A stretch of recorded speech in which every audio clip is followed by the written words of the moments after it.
आखिरकार वो दिन आ ही गया जब बेसब्री से सत्ता पक्ष, विपक्ष और पूरा प्रदेश इंतजार कर रहा था कि जिस दिन हिमाचल की कह सकते हैं कि छोटी सरकार जिसे कहा जा सकता है उसके चुनावों का ऐलान हो गया। हिमाचल प्रदेश के 51 नगर निकाय में चुनाव 17 मई को होंगे। State election commissioner Anil Khachi ने आज 4 नगर निगम सोलन, मंडी, धर्मशाला, पालमपुर समेत 47 नगर पंचायत और नगर परिषदों में भी इलेक्शन की तारीख का ऐलान कर दिया है। इसी के साथ शहरी निकाय में आचार संहिता लागू हो गई है। उन्होंने ये भी कहा कि पंचायत चुनाव की घोषणा 1 सप्ताह के बाद होगी। State election commissioner Anil Khachi ने कहा कि इन चुनावों में 1,80,963 पुरुष और 1,79,882 महिला वोटर मतदान करेंगे। इन चुनावों के लिए रिटर्निंग ऑफिसर द्वारा आज ही नोटिस जारी किया जाएगा। नामांकन पत्र 29-30 अप्रैल और 2 मई को दिए जाएंगे और दोपहर 3 बजे तक भरे जाएंगे। इनकी जांच 4 मई को सुबह 10 बजे से होगी। नामांकन वापस लेने का समय 6 मई सुबह 10 से दोपहर 3 बजे तक निर्धारित है। नामांकन वापसी के बाद उसी वक्त चुनाव चिन्ह आवंटित होंगे। मतदान केंद्रों की सूची का प्रकाशन 29 अप्रैल को करना होगा, जबकि 17 मई को सुबह 7 बजे से दोपहर 3 बजे तक मतदान होगा। नगर पंचायत और नगर परिषद में उसी दिन मतगणना होगी, जबकि 4 नगर निगम की मतगणना 31 मई को की जाएगी। तो कह सकते हैं कि नगर पंचायतें, नगर निगम, उनके चुनावों के लिए पूरी तरीके से एक छोटे शहर की कह सकते हैं एक बहुत बड़ी एक चुनावी प्रक्रिया है। मतदाताओं के लिए भी एक जानकारियां हैं। मतदान से जुड़ी जानकारी रजिस्टर की SMS के माध्यम से मिल सकती है। भारत निर्वाचन आयोग का एपिक कार्ड आइडेंटिटी के लिए इस्तेमाल किया जा सकता है। चुनाव शांतिपूर्ण होने का अभी तक का इतिहास है, इस तरीके की कोई चीज़ नहीं हुई। उसी के साथ सभी निकाय में आचार संहिता अभी से लागू हो गई है।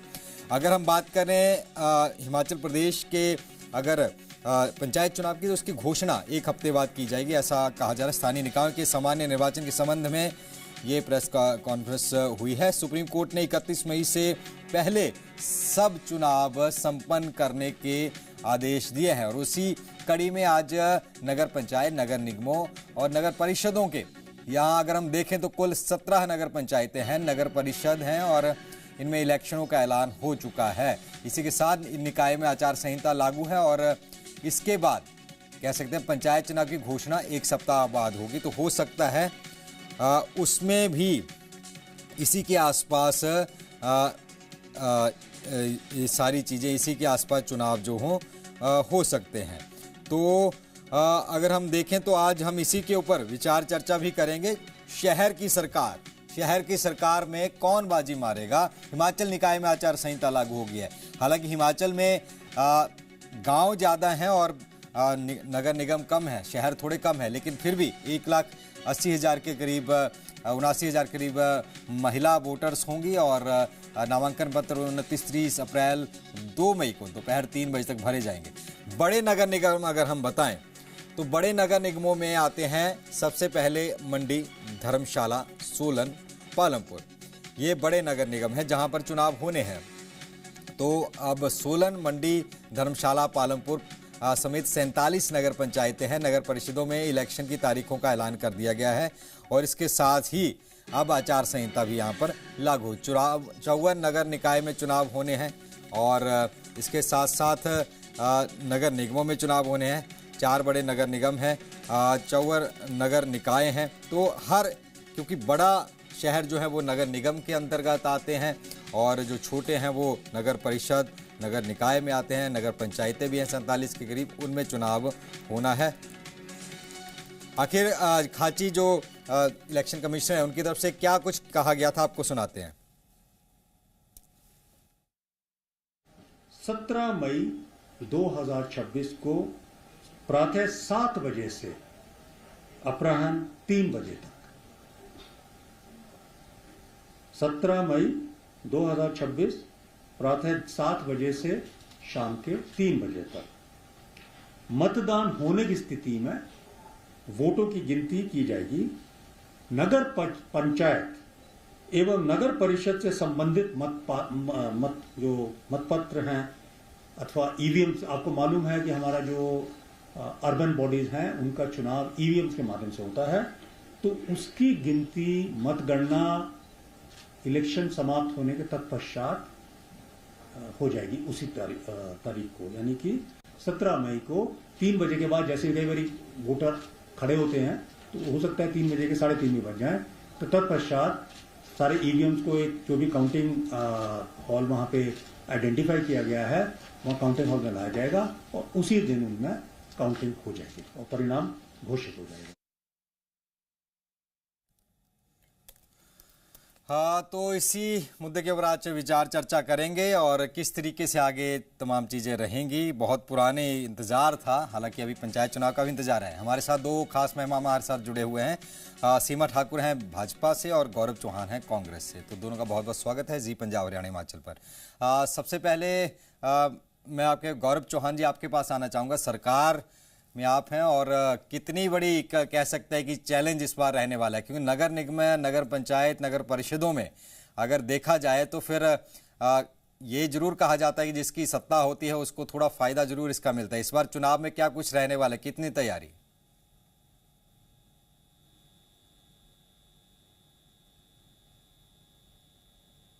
गौरव जी आपने म्यूट कर रखा, आप अनम्यूट कर दीजिए। जी जी जी जी जी जी जी जी सबसे पहले आपके सभी चैनल के दर्शकों को मेरी ओर से नमस्कार। देखिए, जहां तक तैयारी की बात है कि मैं आपको इस संदर्भ में एक बात बता दूं कि सबसे पहले तो अभी कुछ दिनों पहले हिमाचल प्रदेश के अंदर डिजास्टर एक्ट हटा है।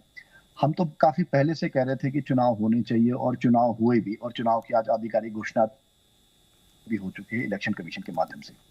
तो क्योंकि डिजास्टर एक्ट प्रदेश के अंदर लागू था तो प्रदेश सरकार ने सबसे पहले हिमाचल प्रदेश की सड़कें, रास्ते, जो भी पिछली बरसातों से हमारे प्रदेश के अंदर जो वित्तीय नुकसान हुआ था, जान माल का नुकसान हुआ था, उस पर सबसे पहले प्रदेश सरकार की नजर थी।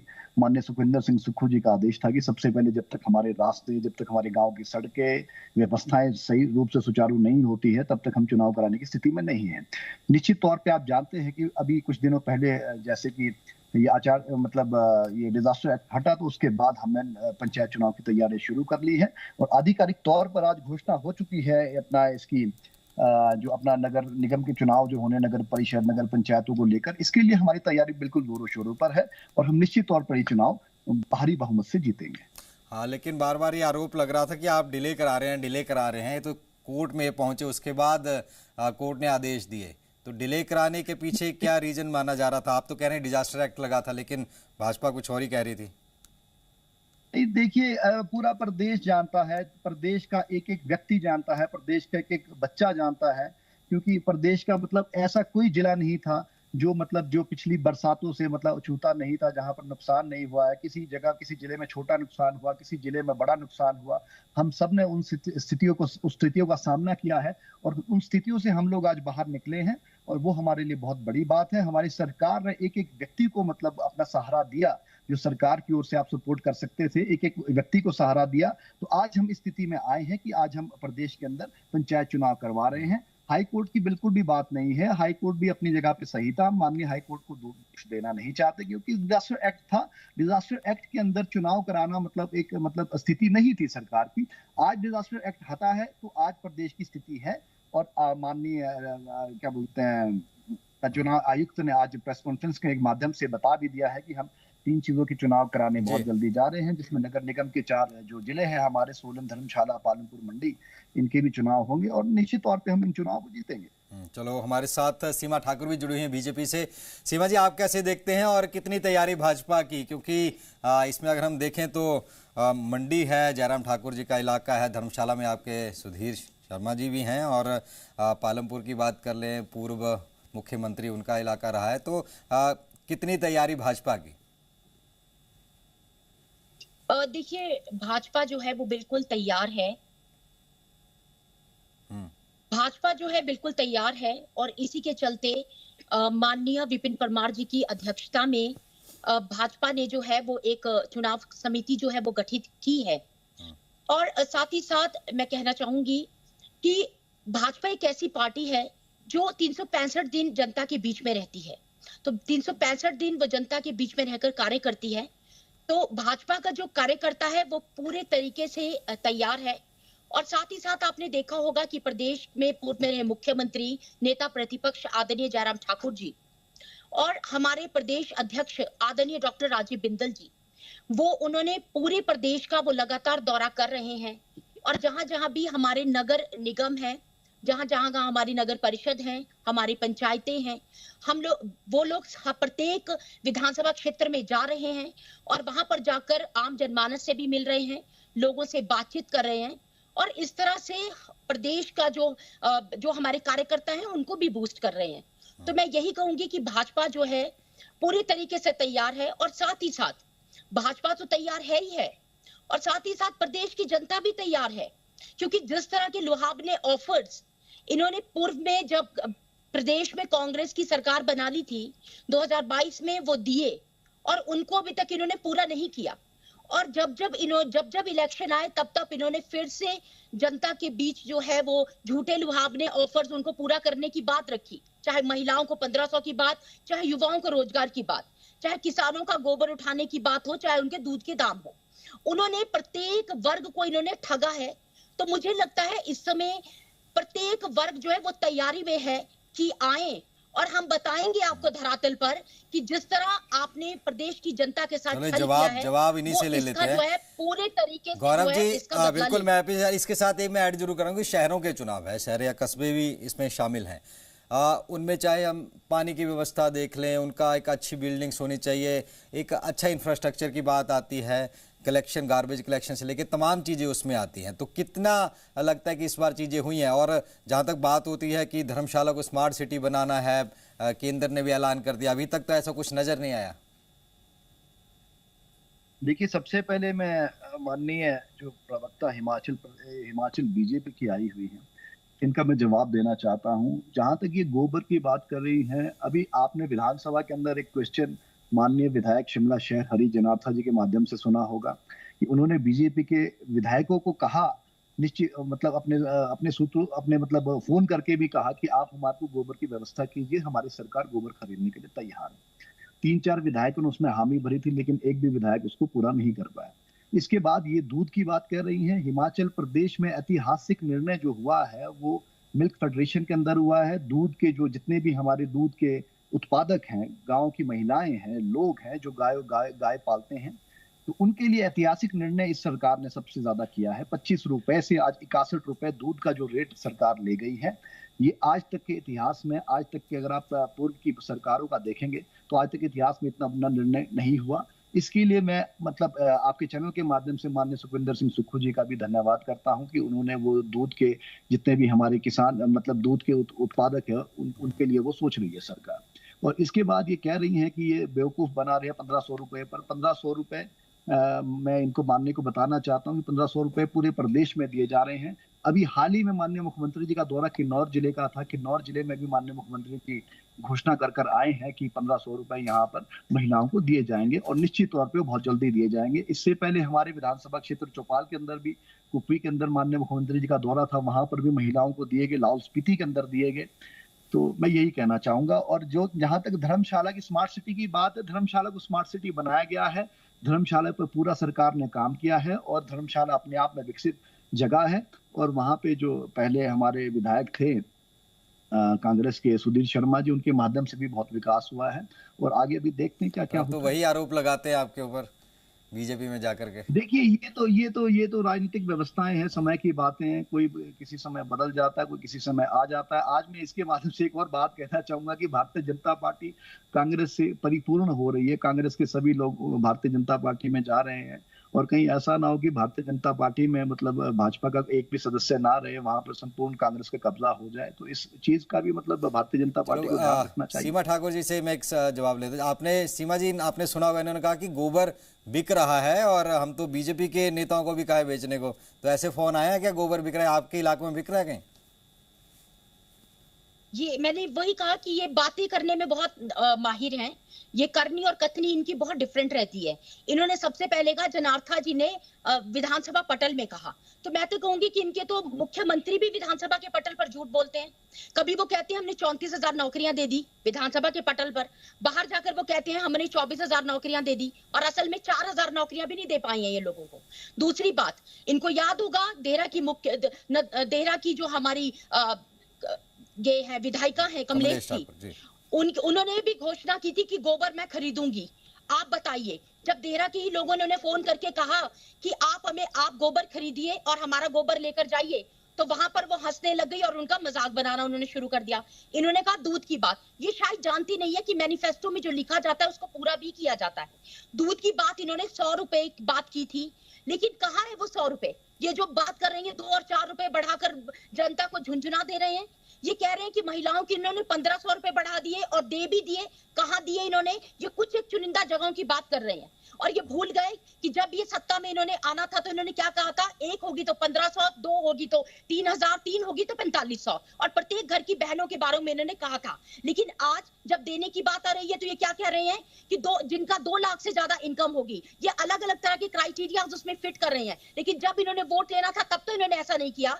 आपने इनसे प्रश्न पूछा कि पानी की व्यवस्था जो है शहरों में मुश्किल है, लेकिन ये उसका आंसर नहीं दे पाए, जो कि हम लोग जूझ रहे हैं, आम जनता जूझ रही है उससे। ये बिल बढ़ा रही है, पानी का बिल बढ़ा रहे हैं। जो मुफ्त में पानी गांव के लोगों को मिलता था, आज वहां पर ये बिल ले रही हैं। जो 125 यूनिट बिजली फ्री कर रखी थी, आज इन्होंने उसको खत्म कर दिया है। वहां पर ये लोगों को उनसे पैसे ले रहे हैं ज्यादा से ज्यादा। ये यूनिट के दाम बढ़ा रहे हैं, ये पेट्रोल और डीजल के इन्होंने दाम बढ़ा दिए। आप किस तरह की ये बात कर रहे हैं? इन्होंने पूरे प्रदेश को इस समय बहुत अव्यवस्थित तरीके से चलाया हुआ है। जवाब लेंगे बिल्कुल गौरव जी, क्योंकि जिस तरीके से हम आज चर्चा का विषय हमारा शहरी निकायों की है। सीमा जी मैं रुकना चाहूंगा। गौरव जी, हमारा क्योंकि चर्चा का विषय शहरी निकाय है, तो शहरों में आमतौर पर सड़क की, पानी की, गार्बेज कलेक्शन की, ये तमाम चीजें मुद्दे रहते हैं।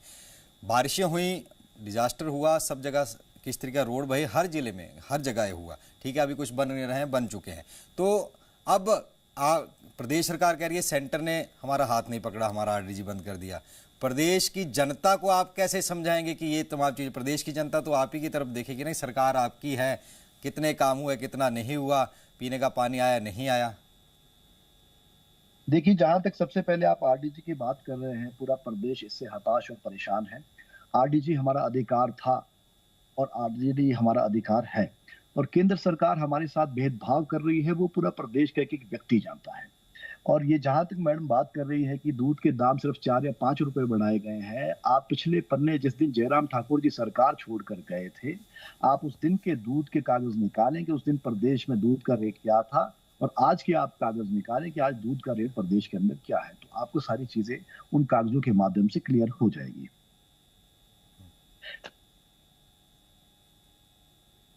जी, आप मेरी बात सुन पा रहे हैं? मैं सुन रहे, आप अपनी बात कंप्लीट कीजिए। जी जी जी जी जी। जहां तक नगर निगम की बात, नगर निगम के चुनाव की बात है, हमारी तैयारियां पूरी जोरों शोरों पर हैं, और हम लोग निश्चित तौर पर जो भी ये मेरा कंसर्न था, काम हुए हैं, क्योंकि लोग तो कह रहे हैं कि अभी सड़कें अभी भी टूटी हुई हैं, अभी भी कई जगह पाइपलाइन प्रॉपर तरीके डली नहीं है। बिल्कुल बिल्कुल अभी काम चल रहा है, युद्ध स्तर पर काम चल रहा है। अगर मैं आपको अपने जिले शिमला की बात बताऊं तो यहाँ पर हर तरीके से मतलब जोरों शोरों पर काम चल रहा है। तभी आज हम स्थिति में आए हैं कि यहाँ पर नगर निगम और नगर पंचायत और पंचायतों के चुनाव होने जा रहे हैं प्रदेश के अंदर, इसीलिए हम स्थिति में आए हैं। इससे पहले यहाँ पर डिजास्टर एक्ट लगा हुआ था, मैंने आपको इससे पहले वक्तव्य में कहा, तभी आज हम इस चुनाव की स्थिति में। क्योंकि कुछ तस्वीरें आपने भी देखी जहां डंगे पिछले ही नहीं लगे, और पिछले अभी 10-15 दिन पहले बारिश हुई, वो फिर से तमाम मकानों पर खतरा आ गया। तो कई चीजें हैं। सीमा जी, मैं आपके पास आना चाहूँगा। जैसे कह रहे हैं कि दूध के दाम कंपेयर कर लीजिए आप, उस दौर के इस दौर के